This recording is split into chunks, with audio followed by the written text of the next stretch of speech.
jadi orang Islam? Gimana ini? Ya Islam, tapi saya nggak tahu banyak tentang Islam. Makanya bener kan saya bilang teman-teman, alasan seseorang masih Islam karena dia tidak mempelajari agama Islam. Seandainya seorang muslim mempelajari agama Islam, maka besok pagi dia bangun sudah bukan jadi orang Islam lagi. Ya silakan Bang atau Pak Hashim, apa yang mau Anda utarakan? Silakan. Ya ini saya mau, kalau boleh saya mau tanya satu Bang Edis ya. Apa itu? Dalam Kristen kan ada apa itu ayat apa yang bunyinya, bukan kamu yang memilih aku, tapi aku yang memilih kamu. Kan ada ayat yang begitu ya Bang Edis? Ya, itu dikatakan kepada murid-murid. Jadi murid-murid yang 12 itu memang Yesus yang memilih mereka. Gitu. Ya. Ikutlah aku. Jadi ini pada nggak setiap murid. berlaku untuk semua umat gitu ya Bang? Bagaimana? Nggak berlaku untuk semua umat yang di luar 12 orang itu begitu ya? Iya, bisa saja juga seperti itu. Seperti misalnya Paulus. Paulus kan juga dalam perjalanannya ke Damsyik juga Yesus yang memilih. Dan banyak juga orang-orang yang ditangkap atau dipilih oleh Yesus begitu dalam perjalanan hidupnya. Nah, kalau dalam konteks itu diselamatkan, apakah begitu juga Bang Edis? Misalnya kita harus menunggu dipilih oleh Yesus, apa kita yang memilih dia untuk diselamatkan, untuk minta keselamatan begitu? Iya, pertama-tama kita tentu harus mencari kebenaran. Makanya kebenaran itu harus dicari, diraih, digapai. Seperti Anda ini misalnya, pernahkah Anda merenungkan ya, sesungguhnya manusia ini dari mana, mau kemana, apa nanti yang akan terjadi setelah kematian? Benarkah kebangkitan daging itu ada? Pernah nggak Anda memikirkan hal yang sampai sejauh itu? Misalnya lagi tidur malam nih, mikir nih, besok saya mati, suatu saat saya mati, abis mati ngapain gitu? Ada, ngapain saya ini, mau kemana gitu? Pernah nggak terlintas dalam pikiran Anda begitu? Pernah begitu Bang? Pernah. Nah, sekarang selama Anda jadi Islam, apakah kebangkitan daging di dalam Islam itu adalah sebuah fakta atau dongeng? Seperti yang saya katakan tadi, saya nggak tahu banyak. Ya, jadi gini Pak Hashim, betul nggak tahu banyak. Ini problem ya begini. Ya. Kita bicara secara sains ya, kita bicara sains dulu. Bahwa di selama sejarah umat manusia ini, biasanya kalau orang sudah mati itu ya mati gitu aja, betul? Dan nggak balik-balik lagi, namanya sudah mati, ya kan? Betul. Nah, ini di dalam Injil ada sebuah berita ya yang sangat besar diberitakan oleh murid-murid tentang kebangkitan. Ada seseorang yang mati, wafat karena disalibkan, kemudian pada hari yang ketiga dia bangkit. Nah, berita ini diberitakan oleh murid-murid, oleh para rasul. Dan ada seorang murid yang nggak percaya, menganggap omong kosong itu, apa itu katanya. Nggak percaya satu orang murid ini.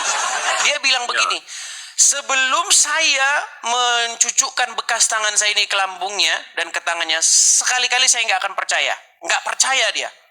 Lalu Yesus mendatangi dia, menjumpai dia dan berkata, karena kamu melihat, kamu percaya, berbahagialah orang yang tidak melihat namun percaya. Ini perkataan ini sangat dalam ini.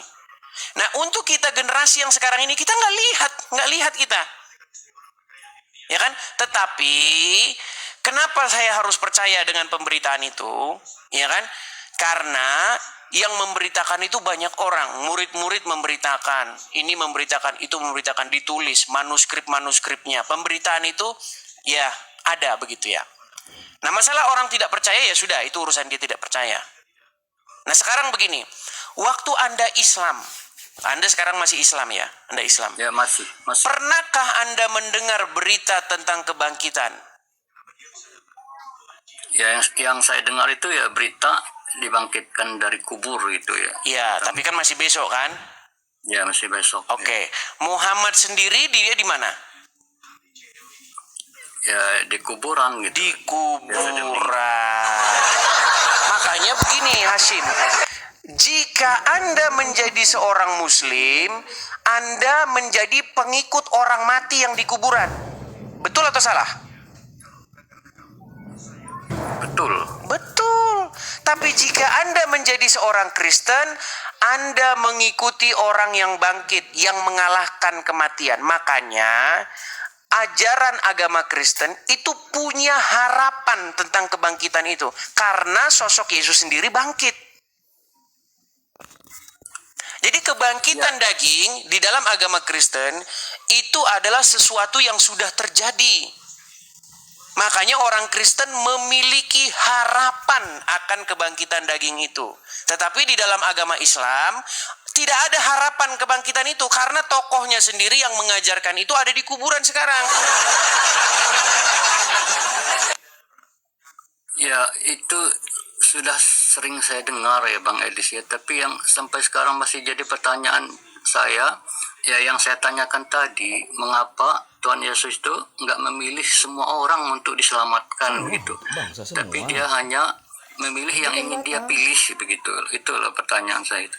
Sesuai dengan ayat yang saya katakan tadi. Tidak, ayat itu tidak berbicara demikian. Konteksnya tidak berbicara demikian. Yesus juga mengatakan barang siapa yang mencari ya akan mendapatkan. Ketuklah maka pintu akan dibukakan. Carilah maka engkau akan mendapatkan. Nah, makanya pemberitaan tentang Yesus ini, pemberitaan tentang kebangkitan, pemberitaan tentang harapan yang sedemikian rupa itu diberitakan. Nah, sekarang kan orang mendengar nih, ya kan? Biar tergantung respon orang bagaimana. Ada orang yang merespon ya biasa-biasa saja, ada orang yang merespon dengan sungguh-sungguh seperti itu. Maksudnya begini Bang, intinya itu begini ya. Yesus itu kan dikatakan sebagai yang sulung. Dia itu yang sulung. Makanya sebenarnya kita semua umat manusia ini harus menjadi seperti Yesus. Hidup seperti Yesus, bertingkah seperti Yesus, melakukan seperti yang Yesus lakukan.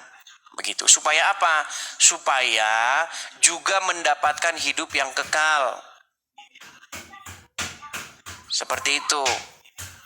Nah, kalau kalian jadi Islam, kalian itu akan mirip seperti Muhammad. Makanya kalian mengikuti Muhammad, menjadikan dia sebagai suri toladan.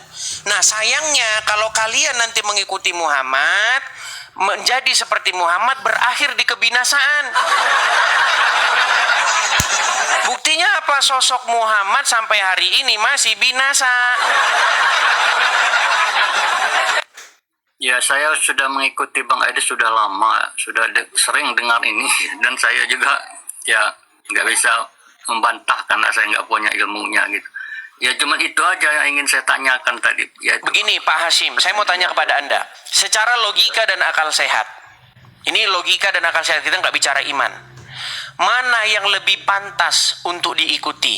Yang ada di kuburan atau yang naik ke surga? Ya tentu saja yang naik ke surga. Iya, lalu kenapa kalian nekat mengikuti orang yang ada di kuburan? Makanya saya bilang Pak Hashim, kalau Anda menjadi pengikut Yesus, Anda tidak akan pergi ke Arab nyiumin batu.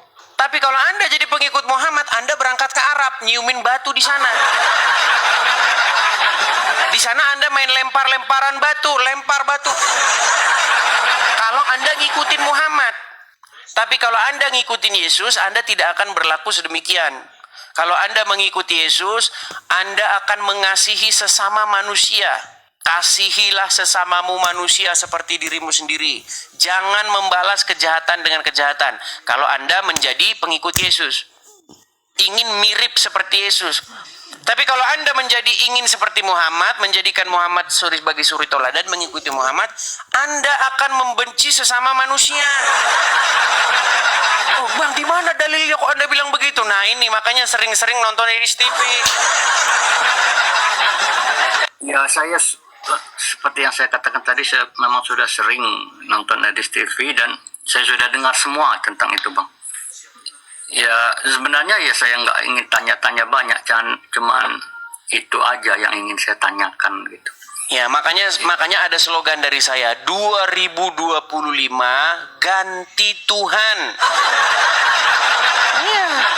Jangan lagi kalian menjadikan Muhammad sebagai Tuhan kalian, tapi jadikanlah Yesus sebagai Tuhan kalian.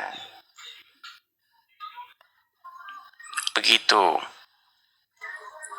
Ya, saya kira Bang Edi sudah cukup menjawab pertanyaan saya. Ya, terima kasih banyak Bang. Sama-sama Saya cuma Pak Hasim, sama-sama ingin- Pak Hasim. Ya. Oke. Saya ganti ya Pak Hasim ya.